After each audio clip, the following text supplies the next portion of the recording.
لیے اپنا سب کچھ قربان کر کے اللہ سے جنت کو خرید لیا کرتے تھے۔ خدیجہ رضی اللہ تعالی عنہا بڑا مال دیا تھا، رب نے بڑا عطا کیا تھا، اللہ سے جنت کا سودا کرتے ہوئے سارا مال، ساری جاہ و حشمت محمد الرسول اللہ صلی اللہ علیہ وسلم کی مدد کرتے ہوئے خرچ کر دی۔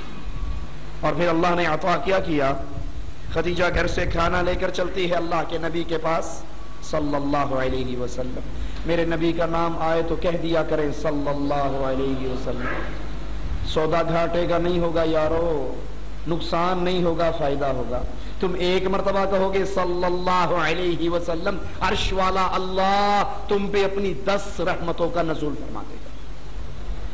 ایک صحابی نے آ کر میرے نبی سے کہا تھا یا رسول اللہ صلی اللہ علیہ وسلم، میں نے اپنی دعا کے لیے وقت مقرر کر رکھا ہے، ایک حصہ آپ پر درود پڑھتا ہوں، 3 حصے دعائیں مانگ لیتا ہوں۔ آپ نے کہا درود شریف زیادہ بھی پڑھ لے تو کوئی حرج نہیں، فائدے کی بات ہے۔ اس نے کہا 2 حصے درود پڑھوں گا، 2 حصے دعا مانگوں گا۔ آپ نے کہا اور بھی درود پڑھ لے تو تیرا ہی فائدہ ہے۔ کہا 3 حصے درود پڑھوں گا، 1 حصہ دعا مانگوں گا۔ فرمایا اور زیادہ کرے تو تیرا ہی فائدہ ہے۔ کہنے لگا یا رسول اللہ صلی اللہ علیہ وسلم، آج کے بعد دعا نہیں مانگوں گا، دعا کے سارے وقت میں آپ پر درود پڑھتا رہوں گا۔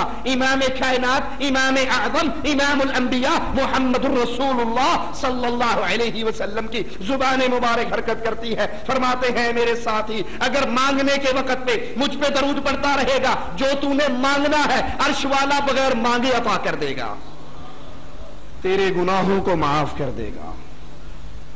وہ درود کون سا؟ درود لکھی، درود ماہی، درود تاج، درود made in India, made in Pakistan, made in Raiwind, made in Bareilly.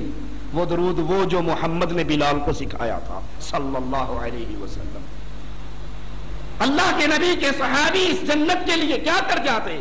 Khadija آ رہی ہے کھانا لے کر، نبی کے پاس پہنچنے سے پہلے آسمان والا جبرائیل کو بھیج دیتا ہے اور کہتا ہے اے نبی، یہ خدیجہ آپ کے لیے کھانا لے کر آ رہی ہے، اس کو اس کے اللہ کا سلام کہہ دو، اس کو جبرائیل کا سلام کہہ دو۔ جنہوں نے جنت کو سمجھا، جنہوں نے جنت کی قیمت کو جانا، پھر سب کچھ لٹا ڈالا، اللہ سے جنت کو خرید لیا۔ میرے نبی منبر پہ چڑھتے ہیں، کہتے ہیں کون ہے 100 اونٹ دے دے میں اس کو جنت کا ٹکٹ دیتا ہوں۔ عثمان تیری عظمتوں پہ قربان۔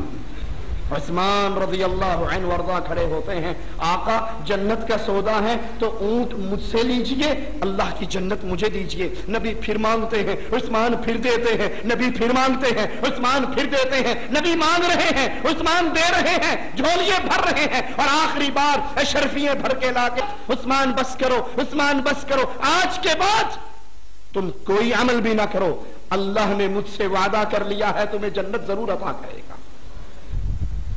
میرے نبی نے کہا تھا کون ہے؟ یہودی کے پاس میٹھے پانی کا کنواں ہے مدینے میں، یہ بڑا مہنگا پانی بیچتا ہے، کون ہے؟ یہ کنواں خرید کے دے دے۔ محمد کریم صلی اللہ علیہ وسلم، وہ ہستی جس کی زبان اپنی مرضی سے نہیں ہلا کرتی، تب ہلتی ہے جب عرش والا ہلانا چاہتا ہے۔ وَمَا يَنطِقُ عَنِ الْهَوَىٰ إِنْ هُوَ إِلَّا وَحْيٌ يُوحَىٰ۔ ہر بندہ اپنی مرضی سے بولتا ہے، اور محمد جب دین کی بات کرتے ہیں عرش والے کی مرضی سے بولتے ہیں۔ کہا آقا یہودی سے کنواں خرید لایا ہوں، کنواں میں آپ کو دیتا ہوں، مسلمانوں میں بانٹ دیجئے، رب کی جنت کا سودا مجھے دیجئے۔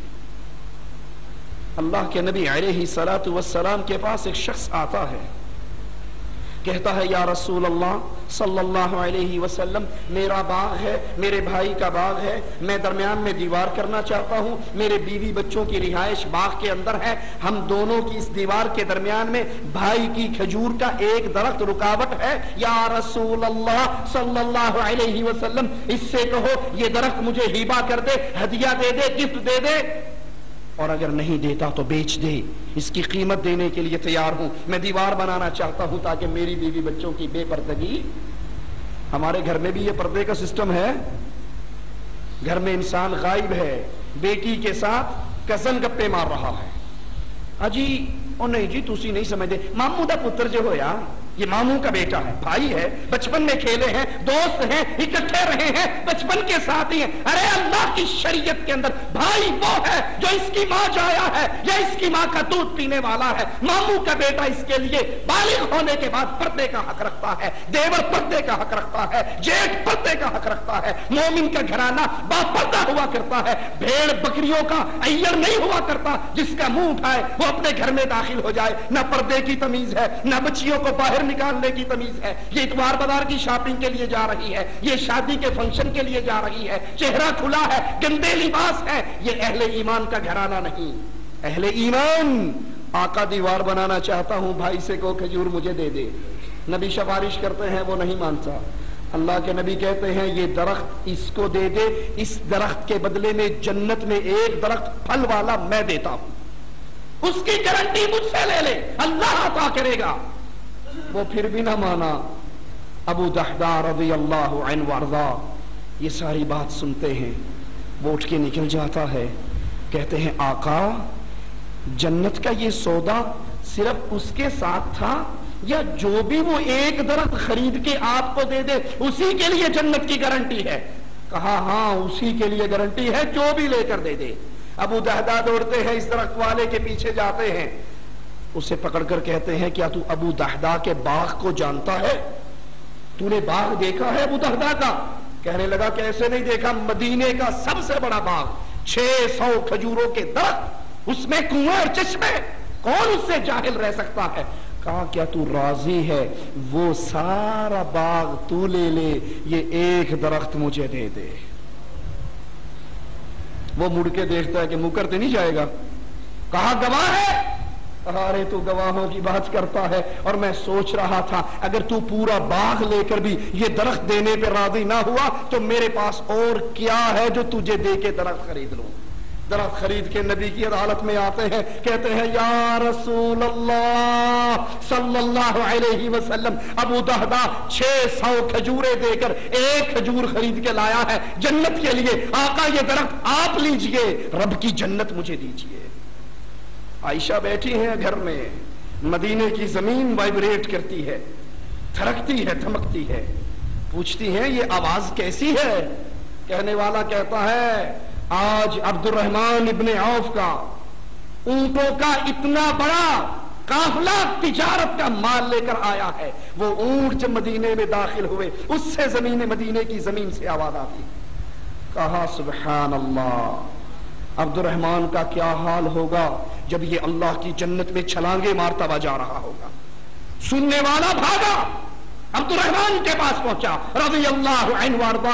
कहा अब्दुर्रहमान माँ आयशा ने बताया है, मोमिनों की माँ ने बताया है तू अल्लाह की जन्नत में छलांगे मारता हुआ जाएगा। अब्दुर्रहमान काफिला छोड़ते हैं, मोमिनों की माँ के पास आते हैं, कहते हैं माँ तूने ये जुमला किससे सुना है? कहा तेरे आका से सुना, तेरा आका एक दिन कह रहा था। अब्दुर्रहमान का हाल क्या होगा? मुस्कुराता हुआ, अटखेलिए करता हुआ, छलांगे भरता हुआ ये अल्लाह की जन्नत में दाखिल होगा। अब्दुर्रहमान की आंखों से आंसू गिरते हैं, कहती है, कहता है, आवाज लगाता है माँ तू गवाह रहना, जन्नत की बशारत की इस खुशखबरी की बदले में शुक्राने के तौर पे ये सारा काफिला मैंने अल्लाह नाम पे बांट दिया है। ये अल्लाह की जन्नत मिलती कब है और मिलती किसको है? ये बुनियादी सवाल है लोगों। जन्नत का हकदार कौन है? जन्नत के दावेदार तो बहुत हैं, जन्नत के तज़किरे करने वाले तो बहुत हैं, जन्नत का हकदार कौन है? इन्नहु मन युश्रिक बिल्लाह फक़द हर्रम अल्लाह, जिसने अल्लाह के साथ शिर्क किया अल्लाह ने उस पे हराम कर दिया अपनी जन्नत को हमेशा के लिए। मअवाहुन नार, उसका ठिकाना जहन्नम की आग है। वह बिअसल मसीर, बुरा ठिकाना है। जो अल्लाह के साथ शिर्क करता है वो इस जन्नत में दाखिल नहीं हो सकता, और जो अल्लाह की तौहीद को मानता है, तौहीद पे यकीन रखता है, तौहीद पे ईमान लाता है, वो दुनिया के अंदर रहते हुए भी जन्नती है, और मरता है तो उसकी रूह जन्नत में पहुंच जाती है। फिरौन की बेटियों की आया, हाथ में कंघी है, जमीन पे गिरती है, बिस्मिल्लाह कहकर उठा लेती है। फिरौन की बेटी कहती है बिस्मिल्लाह,